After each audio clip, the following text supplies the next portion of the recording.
place for Eve today that sometimes she can even use the medium. Bless you. I placed for it today the extra large floaters. So she having a little bit bigger floaters than what she usually has. Okay. Bless you. Because she's floating from 1 foot, you knew she was going to float from 1 foot. So Correct. Because I know she will float in just for 1 foot, I'm now using just one bigger floater. Something that I sometimes also use, it's depending also on the size of the person, to put one here and one here. Just I want to make sure that the leg that is floating a little bit more than usual. Okay? Great. Now I'm going to go into the side of the face is going to go a little bit more into the water. And it's not so bad, but I just want to make sure that it's not too deep. So this is where working with this shoulder is useful for me. Okay? But you're not pressing it down like big.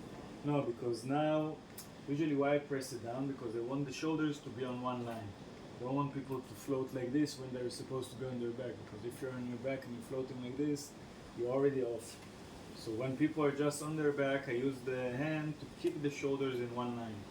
Now I know, now intentionally I don't put it in one line, because I want her to be on the side, like she used to rest. This is her resting position. Okay. And here,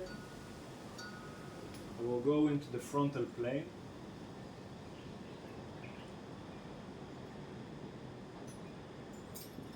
This hand is not giving much stretch, but it's just giving like another point of contact. I want to allow enough points of contact that her body feels, that also I can feel, that she's not going to flip. and you're touching with your palm as well, or just with your forearm? Here I'm placing the forearm here on the external part of her thigh, and the hand is also touching. But you see, both of those hands are quite soft. They're not so much pressing like we did before.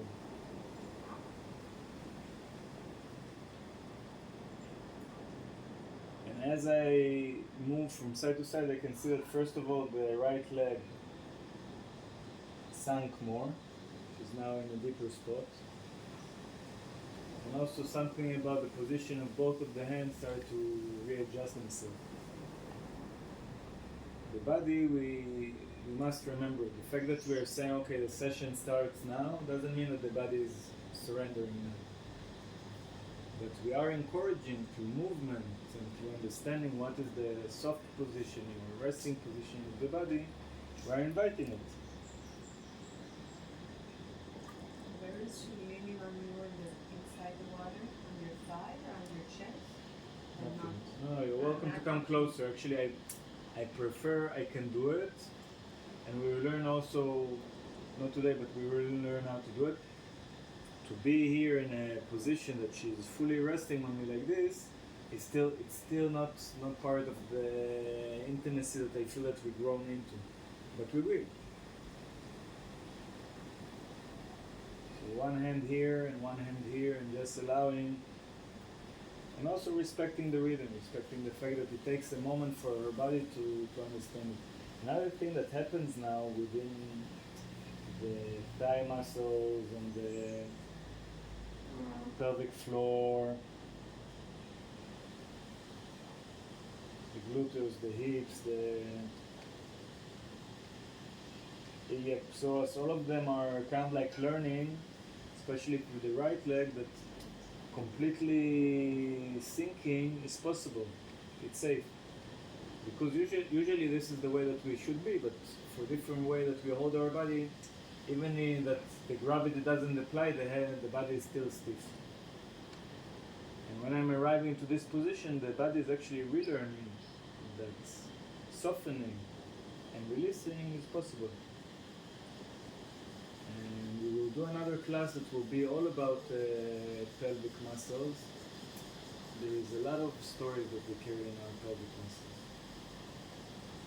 And to be able to give this passive stretch of surrendering to those inner muscles, they're really touching something quite big from within.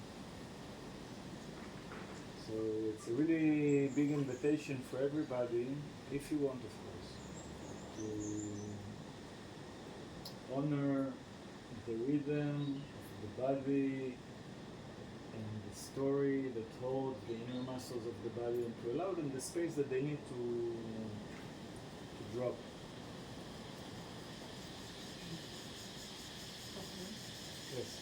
The like here, sometimes he's outside, sometimes he's inside the water. Ideally, I see like this part is coming a little bit outside. It's true, but the hole itself, we try to keep it inside. How can you keep it? How can you do it? Like pressing a little bit? Using this hand. I'm using the position of my shoulder that I just make sure that I don't bring it too much down. It's a little bit more advanced now to hold the head like this on the side. It will be easier if you will use the pillow for this. We learn how to, we will learn how to use the pillow.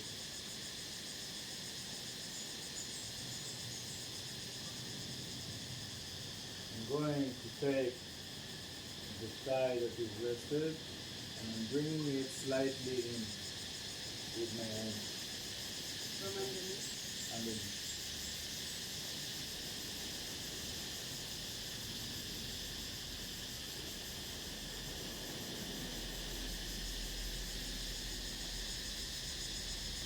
Here, I will start to go to the traversal plane. I gave it another two on the frontal, but I'm moving to the traversal plane to allow the movement to also create a little bit of extra opening. You can already see the hand that is opening. Just a little bit the position of the thigh. I'm using here slightly my thumb just to give it direction. But the power is keep on coming from the center of the body.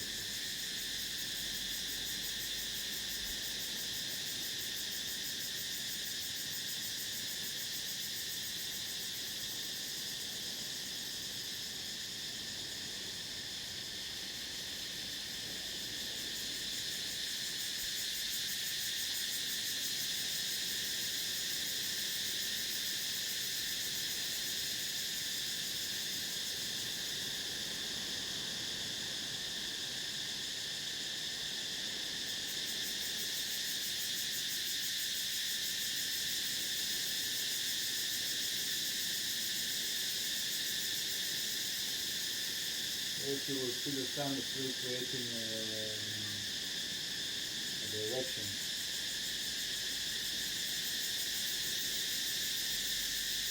How do you direct the sound? Placing the sound, and I just create a little external rotation. Okay. Just like this with the spin. Same like what we do all the time with the hands, and now with the sound I create the external rotation. Put it and create it.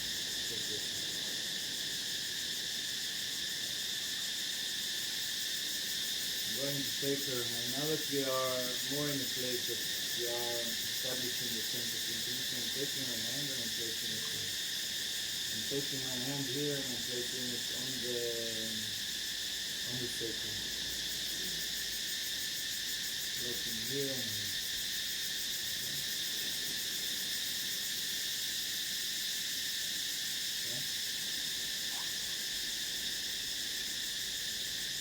I want to invite to take a step forward.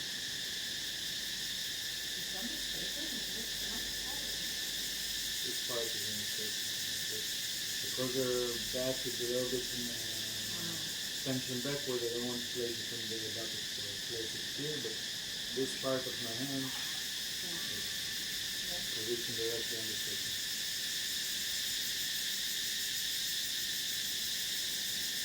Center or the upper side? On the left side, on the center? On the center, on the left side? I use this part. On the back? Center? Yes, the center of the sacrum. Just about the sacrum.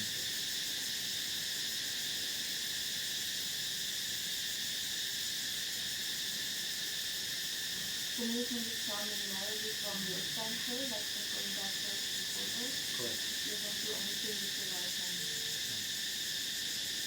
Just make sure and keep it on. Yeah. That's it.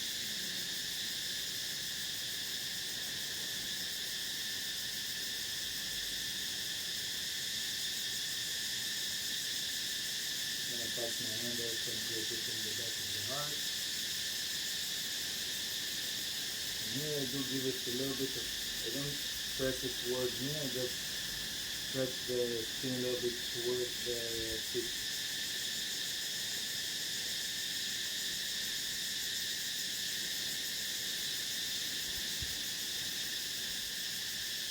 Keeping it moving forward and back.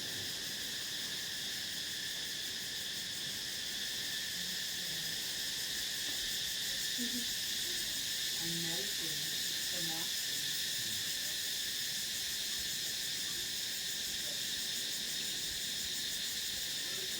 Fingers in the sides of the heart. Yeah, in the center, just behind the heart, to do this movement already from the back 3 times in different installations. Just want to do here. Also my hand is a little bit bigger, maybe your hand is smaller, and then you have to place it in different directions. Different ways with what you have in it.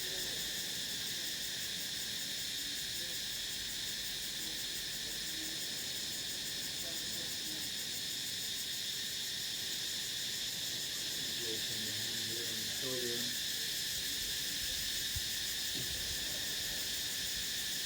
Also gives a little different direction.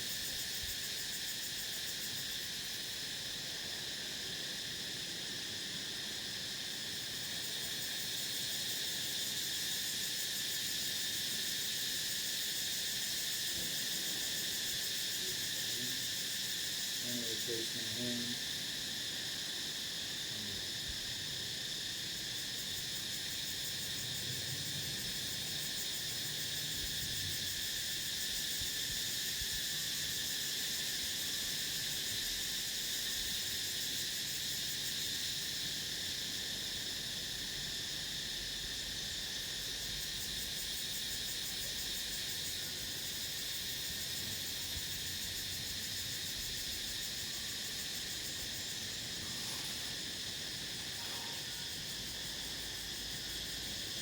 Opening and closing.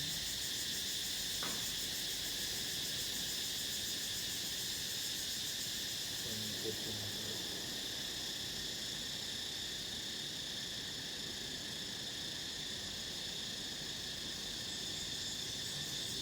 That's it, it's just to still be a minimum position which until now was giving an important information. And I want to allow also some space for the body just to stay with what exists. Because many things are moving inside already.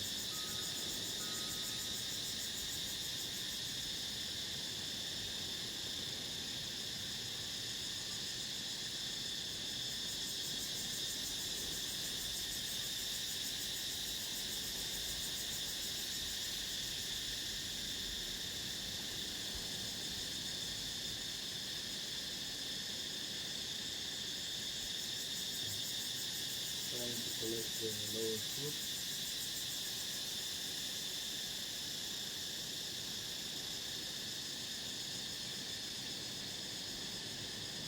It also takes a little bit of time to let it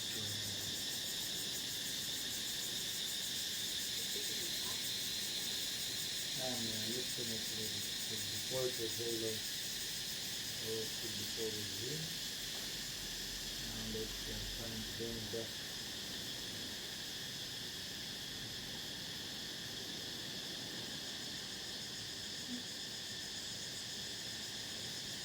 Releasing the hand from the shoulder. So nothing to just put anything.